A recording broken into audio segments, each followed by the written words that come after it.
भंडारा गोंदिया स्थानिक स्वराज्य संस्थेतील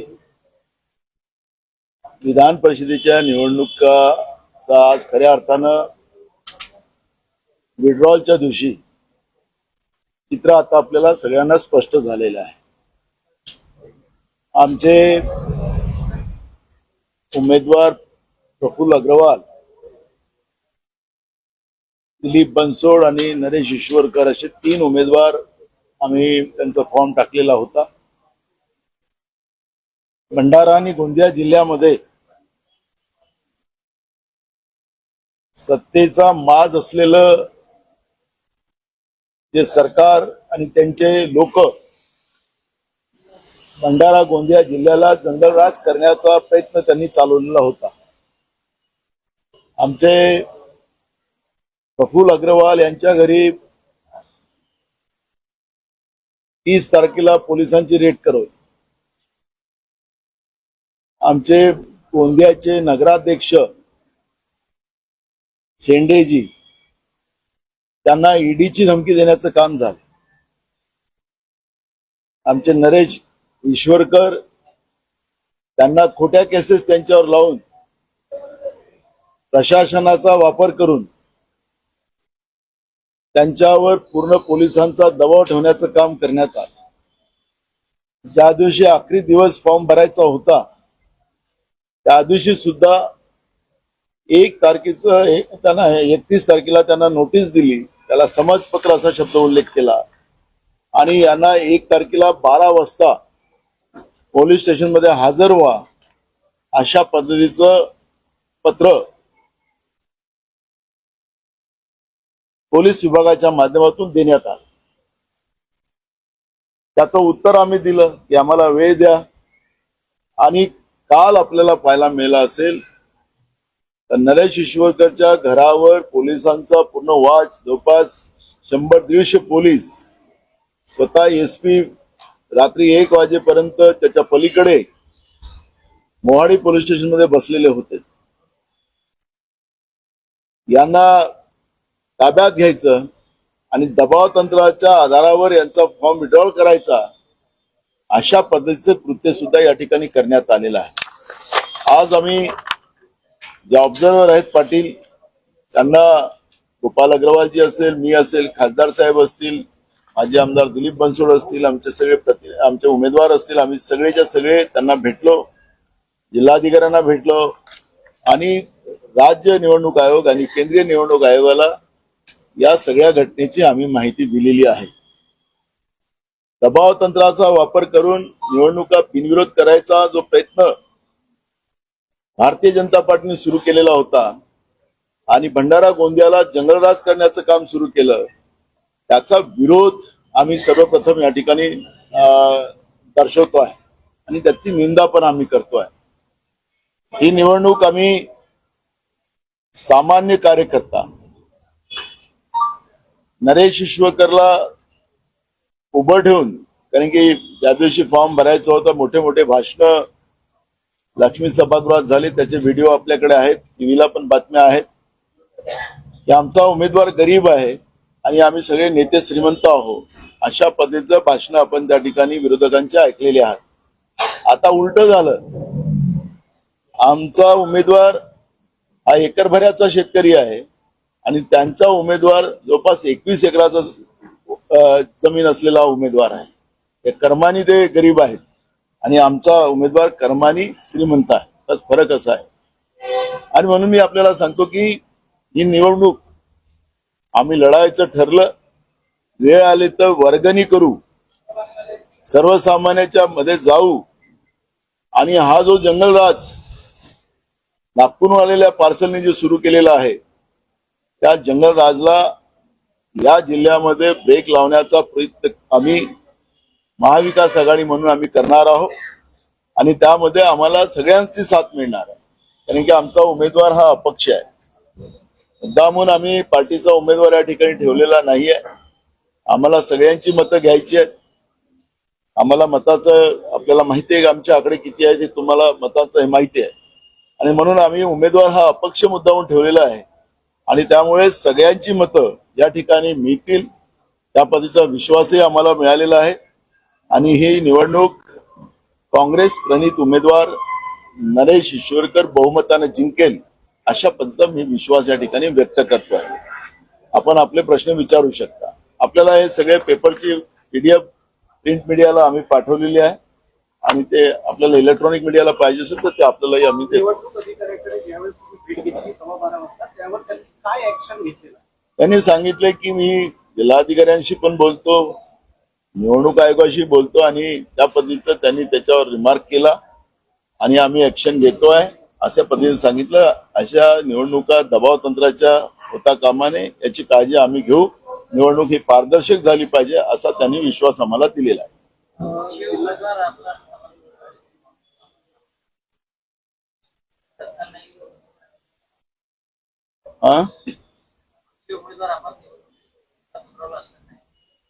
नाही, आम्ही तुम्हाला सांगितलं की आमची जी वोटर संख्या आहे ती कमी आहे. त्याला आपल्याला सगळ्यांनाच माहिती आहे, ते त्याचे आकडे तर स्पष्ट आहे. त्यामुळे आम्हाला सगळ्यांची मतं अपेक्षित आहे. जो जंगलराज या ठिकाणी गुंडाराज धमकवण्याचं काम, मोठे मोठे ते बॉडी फिल्टर घेऊन फिरणारी व्यवस्था जी पार्सल आलेली आहे आमची नागपूरवरून, त्या सगळ्या दबाव तंत्राला उत्तर द्यायचं असेल तर त्याला आम्हाला अपक्ष उमेदवारच ठेवणं भाग पडलं आणि म्हणून आम्ही नरेश ईश्वरकरांचा अपक्ष उमेदवारी या ठिकाणी ठेवली. मी तुम्हाला सांगितलं त्यांच्या घरावरही धाड पाडली, त्यांच्यावर दबाव आले, पोलिसांची धाड झाली तर रेकॉर्डवरलाच आहे, ते काही लपलेलं नाही आहे. त्यामुळे या सगळ्या दबाव तंत्रामध्ये आम्ही सोबत आहोत. आता आपल्याला प्रफुल्ल अग्रवाल विड्रॉल केलं म्हणून इथून गेलेत असं नाहीये. आम्ही सगळे सोबत आहोत आणि ही निवडणूक आम्ही सगळेजण मिळून एकत्रित ही निवडणूक जिंकू आणि ताकदीनं ही निवडणूक जिंकण्याचा प्रयत्न करू आणि आम्ही त्याच्यात जिंकू असा आमचा विश्वास आहे. रेट तगडा होता ना? कशाचा रेट? सगळ्यांनीच माहिती रेट मला आपल्याला लक्षात असेल की आमचे विरोधक जे आहेत त्यांनी आकडे जाहीर करून टाकलेले आहेत. ते आकडे बाजारात पण आलेले आहेत आणि त्याच्यामुळे आता त्या आकड्यावर किती ते ठाम राहतात याच्याकडे आमचं लक्ष आहे. आम्हाला घोडा बाजार करायचा नाही आहे. आम्हाला घोडा बाजार करायचा नाही. त्यांचे नेते श्रीमंत आहेत, आमच्याकडे नेते गरीब आहेत, आमचा उमेदवारही गरीब आहे. ते आम्ही मुद्दामून सांगितले की आम्हाला घोडा बाजार करायचा नाही. पण ही निवडणूक आता या जिल्ह्याच्या, गोंदिया भंडारा जिल्ह्याच्या अस्तित्वाची निवडणूक आणि या जिल्ह्यातलं जे शांतप्रिय आणि कोणाच्या दबावात नसलेला हा गोंदिया भंडारा हा पुन्हा दबाव तंत्रामध्ये येतोय. त्याच्या विरोधातली आमची ही लढाई आहे आणि ही गुंडाराज जो आहे तो संपवण्यासाठी आम्ही हे उमेदवारी या ठिकाणी उभी ठेवलेली आहे. आणि हा गुंडाराज गोंदिया भंडारा जिल्ह्यातले आमचे वोटर जे आहेत स्थानिक स्वराज्य संस्थातले ते आम्हाला स्वाद देतील आणि आम्ही जिंकू. अविनाश ब्राह्मणकर आणि परिणय फुटे यांनी फोनद्वारे धमकी दिल्याची लेखी तक्रार तुमच्या नमूद आहे. कसं सांगाल? मला ते सांगितलं, आम्हाला जे आहे ते आम्ही वास्तविक मांडलेलं आहे. चौकशीमध्ये त्या गोष्टी पुढे येतील. एकीकडे ज्या पोलिसांकडे तुम्ही हे केलं म्हणजे तक्रार करताय, दुसरीकडे तेच पोलिसांकडे सुरक्षा सुद्धा मागताय नरेश ईश्वरांसाठी. काय त्यांचं? आम्ही सुरक्षा त्यांना मागितलेली नाहीये. आपला गैरसमज होता. आम्ही जे ऑब्झर्व्हर आहेत त्यांना आम्ही सांगितलेलं की आमच्या उमेदवाराला सुरक्षा मिळाली पाहिजे, हे आमचं मत आहे. त्यांनी कोणाकडून द्यायचं ते ऑब्झर्व्हरची ड्युटी आहे. ऑब्झर्व्हरनी ही वस्तुस्थिती तपासली पाहिजे आणि जे अधिकारी या पद्धतीचं राजकारणामध्ये इन्व्हॉल्व्ह होत असतील त्या अधिकाऱ्यांवर कारवाई करायची अधिकारी सुद्धा ऑब्झर्व्हरला असते. त्यामुळे आम्ही ऑब्झर्व्हर, मुख्य निवडणूक आयोग आणि राज्य निवडणूक आयोगाकडे आम्ही तक्रार केलेली आहे, जिल्हाधिकाऱ्याकडे तक्रार केलेली आहे. त्यामुळे त्यांनी चौकशी करून कारवाई करावी.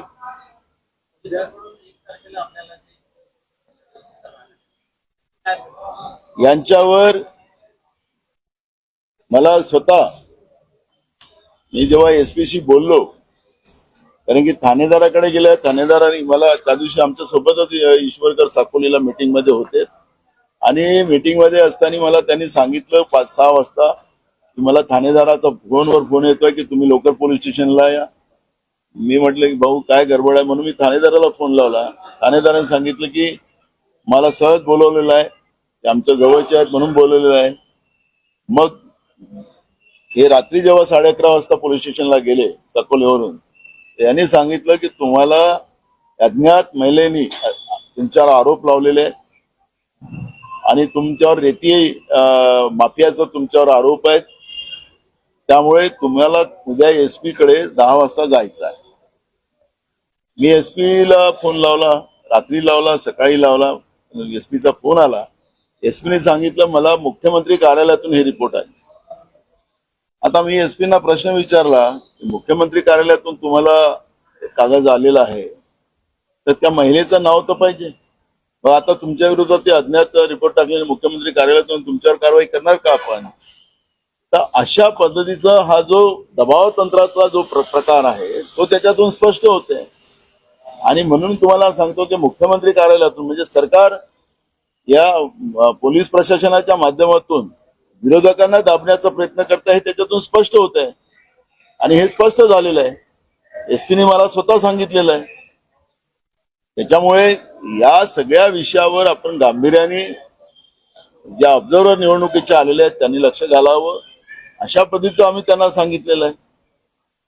म्हणजे खोट्या तक्रारीचं दखल याच काळात घेण्याचं कारण म्हणजे काय? याचा अर्थच तुम्हाला लोकशाहीला संपवायचंय, लोकशाहीला दाबवायचंय आणि जे काही बिनविरोध निवडणुका जसं काही ठिकाणी केल्यात त्या पद्धतीचा करण्याचा हा प्रयत्न होता, हे याच्यातून स्पष्ट होते. त्यांनी ठरवणं, दोन्ही अधिकारी, जिल्हाधिकारी आणि आमचे जे ऑब्झर्व्हर आले यांनी ठरवायचं आहे त्यांनी काय करायचं. आम्ही तक्रार केलेली आहे, त्यांनी त्याचा तपास कसा करायचा, काय कारवाई करायची त्यांनी करायचं. आम्ही त्यांना नोटीसवर आणलेलं आहे, आम्ही कागदावर त्यांना दिलेला आहे. त्याच्यामुळे ज्या काही घटना पुढच्या काळात होतील आणि त्याला वेळेस या लोकांनी थांबवलं नाही तर सगळी जबाबदारी त्यांची राहणार आहे. त्यामुळे या सगळ्या गोष्टीचं अलर्ट जे करायचं असते ते कागदोपत्री करण्याचं काम आम्ही लोकांनी नाही. आम्ही एक बघा, आम्ही बिनविरोध निवडणूक केली असेल तर त्यांच्या दबाव तंत्राला बळी आम्ही पडलेलो असं तुम्हाला म्हणता आलं असतं. काही कोणाच्या अडचणी असतात, त्यामुळे आम्ही ज्या पद्धतीने ही निवडणुकीला पुढे जातो आहे याचं कौतुक आपण लोकांनी केलं पाहिजे. आम्ही या आतंकवादाच्या विरोधात लढतोय, आम्ही या जंगलराजाच्या विरोधात लढतोय, या दडपशाहीच्या विरोधात लढतोय. आम्ही हिंमत दाखवलेली आहे, हे याच्यातलं महत्वाचं आहे. त्याच्यामुळे तुम्ही आमचं कौतुक केलं पाहिजे. आता त्यांनी सन्मान्यांनी विचारलं की रेट खाली पडतील का, त्यांचं नुकसान होणार काय? आता तो आमचा भाग नाही राहिला.